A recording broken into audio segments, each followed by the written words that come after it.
Well, thanks for joining us. I'm Dusty Sonnenberg, field leader for the Ohio's Country Journal and Ohio AgNet, and we are on the Ohio Field Leader Roadshow. We find ourselves in Shelby County today, not too far west of Sidney, Ohio, and we are at Knouff Farms. Joining me is Patrick Knouff. Patrick, a farmer, a seed dealer, also a member of the Ohio Soybean Council and president currently of the Ohio Soybean Association. Pat, thanks for your time today.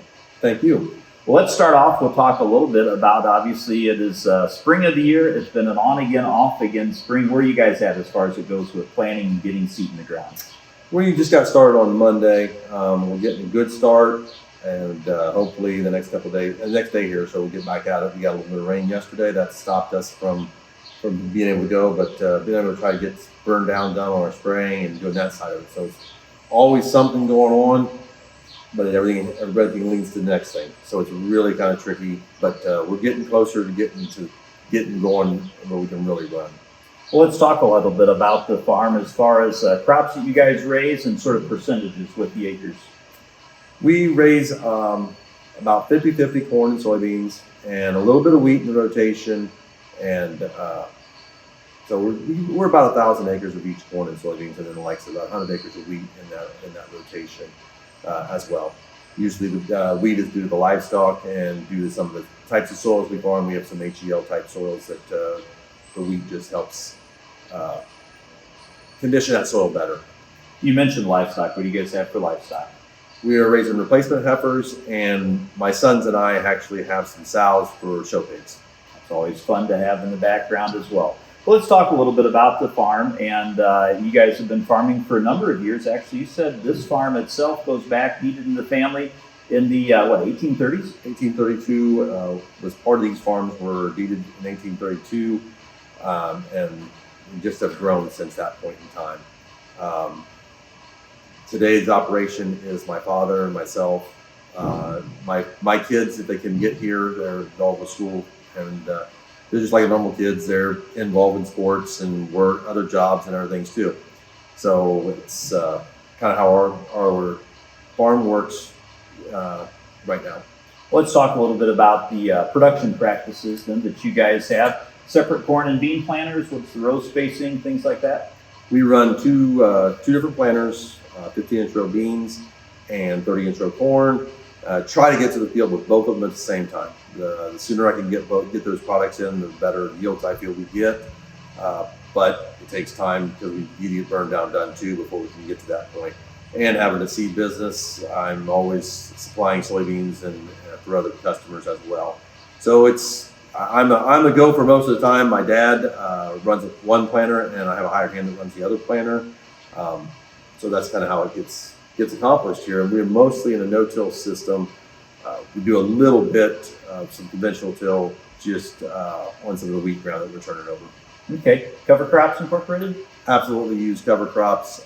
Underneath that wheat especially, we chop corn silage, so we usually put cover crops in that situation. With H2 Ohio, we may end up doing a few more cover crops with time.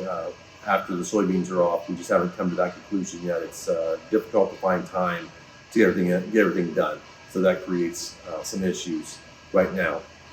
As far as with production goes, as you're planting 2x2s, side dressses, what all do you guys use when it comes to the corn? We are 2x2 with it's a conglomerate mix in our 2x2. It's not just straight 28. It's some 28s, some 1034s, some thiazole, some zinc, a lot of different products that are going into that starter. And then we come back and side dress the corn. All of my fertility is, for the most part, put on in the spring of the year. I believe putting our dry fertilizers down, especially in a no-till situation in the spring of the year, seems to be a better practice for water quality issues, as well as keeping that product where I want it at when I'm raising the crop. Let's talk a little bit about weed control and maybe some of the challenges that you've seen in the area with some of the maybe resistant weeds and different herbicide packages out there. The biggest issues that we're seeing here is water hemp and giant ragweed. Smaller issue, kind of frustrates me once in a while, is poisonous hemlock. But seemingly like with the 2,4-D, the Enlist system, we have been able to control a lot of the water hemp issues. Giant ragweed gets a little harder to deal with, but I will be honest, Liberty in the mix once in a while helps to get that giant ragweed under control. So we've incorporated that into some of our fields and to help control that. But we definitely use multiple modes of action. I am a big believer in multiple modes of action when we're spraying, as well as making sure we're using good adjuvants, some of the best. That way we get that product to the plant and that plant absorbs that chemistry, so it will kill the weeds that we want killed. Talk a little bit about the importance of water conditioning in that process too. Well, we use AMS as a water conditioner. I do not want to take the risk of my Roundup being tied up with clay particles that are in the water. So we definitely make sure that we condition the water correctly. That's always the first line of defense.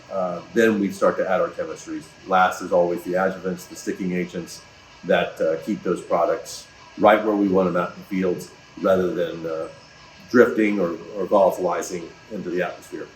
Well, speaking of chemicals, and maybe on the front side, more even than the spraying, seed treatments. And you're a seed dealer and you use some seed treating. Talk about some of the changes you've seen in that over the years and the importance of seed treatments that you feel.